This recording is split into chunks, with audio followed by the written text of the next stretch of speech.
Friends, welcome back to my channel. ఈరోజైతే నేను చాలా పాతకాలం నాటి ట్రెడిషనల్ సొరకాయ పులుసు చేస్తున్నానండి. ఇదైతే నేను అమ్మ దగ్గర నేర్చుకున్నానండి. ఈ కూర నాకైతే చాలా ఇష్టము.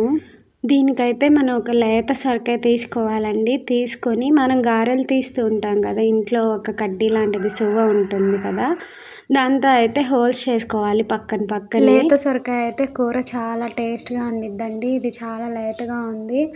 కడ్డీ గుచ్చంగానే అటునుంచి ఇటువైపుకి ఇంకో సెకండ్ సైడ్కి కూడా వచ్చేసింది అనమాట. ఈ కడ్డీ లేదు అనుకుంటే ఫోర్క్తో అయినా మనం హోల్స్ చేసుకోవచ్చండి. ఇప్పుడు ఒక 2 టేబుల్ స్పూన్స్ కల్లుప్పుని రోట్లో వేసుకొని మెత్తగా దంచుకోవాలన్నమాట. ఇలా దంచుకున్న ఉప్పునైతే మనం సొరకాయకి బాగా మసాజ్ చేయాలి.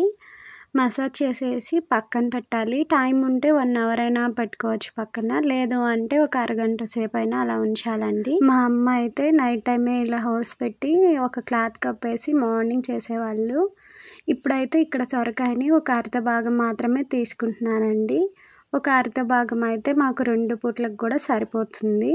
పీల్ చేయాల్సిన అవసరం కూడా లేదండి. పీల్ చేయకుండానే తొక్కతో సహా వండేయచ్చు. మధ్యలో ఉన్న ఆ గింజలు మాత్రమే సపరేట్ చేసుకోవాలండి.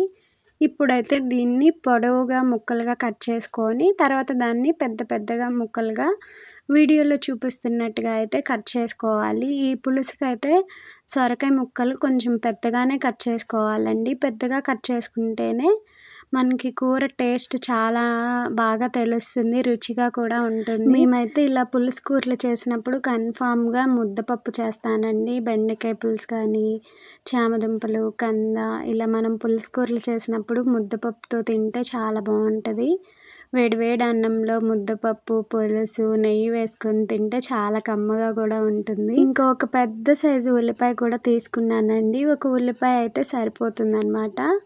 ఉల్లిపాయ కూడా సన్నగా చాప్ చేసుకోవాలి. చాప్ చేసుకొని దీంట్లో అయితే పచ్చిమిర్చి మన కారానికి తగ్గినట్టుగా అయితే అడ్జస్ట్ చేసుకోవచ్చండి. నేనైతే ఇక్కడ 2 పచ్చిమిర్చి మాత్రమే వేస్తున్నాను. అవి కూడా పొడవు ముక్కలుగా కట్ చేస్తున్నాను. ఇలా పచ్చిమిర్చి కూడా కట్ చేసుకున్న తర్వాత ఇంకా కర్రీ ప్రాసెస్ అయితే చాలా ఈజీగా అనిపిస్తుంది. పులుసు కూర కదండి. ఫస్ట్ అయితే ఒక గిన్నె పట్టుకొని దాంట్లో అయితే ఆయిల్ వేసుకోవాలి. ఆయిల్ హీట్ అయిన తర్వాత ఆవాలు, జీలకర్ర, ఎండుమిర్చి వేసుకోవాలి. తర్వాత దీంట్లో అయితే కట్ చేసి పెట్టుకున్న ఉల్లిపాయ తరుగు, పచ్చిమిర్చి కూడా వేసుకొని ఉప్పు, పసుపు వేసుకోవాలండి. ఉప్పు ఇక్కడ నేను కల్లుప్పు వేసుకుంటున్నా. పులుసు కూరల్లో కల్లుప్పు వేస్తేనే రుచి బాగుంటుంది. ఇలా ఉప్పు, పసుపు వేసుకున్న తర్వాత ఉల్లిపాయలు గోల్డెన్ బ్రౌన్ వచ్చే వరకు లో ఫ్లేమ్లో పెట్టుకొని మాత్రమే ఫ్రై చేసుకోవాలండి. లో ఫ్లేమ్లో పెట్టుకొని ఫ్రై చేస్తే ఉల్లిపాయలు మాడుకుంటూ ఉంటాయి కదా. కొన్ని కూరలు మనం చేసేటప్పుడు హై ఫ్లేమ్లో కాకుండా లో ఫ్లేమ్లో పెట్టుకొని చేస్తే రుచి అనేది చాలా బాగా తెలుస్తుంది అని నేను అనుకుంటాను. ఎప్పుడు నాకైతే అలానే అనిపిస్తుంది. ఇప్పుడైతే కట్ చేసి పెట్టుకున్న సొరకాయ ముక్కలు కూడా వేసుకొని ఒకసారి అంతా కలుపుకొని లో ఫ్లేమ్లో మూత పెట్టుకొని ఉడికించుకోవాలండి. మధ్యలో ఒక్కొక్కసారి మనం కలుపుకుంటూ ఉండాలి.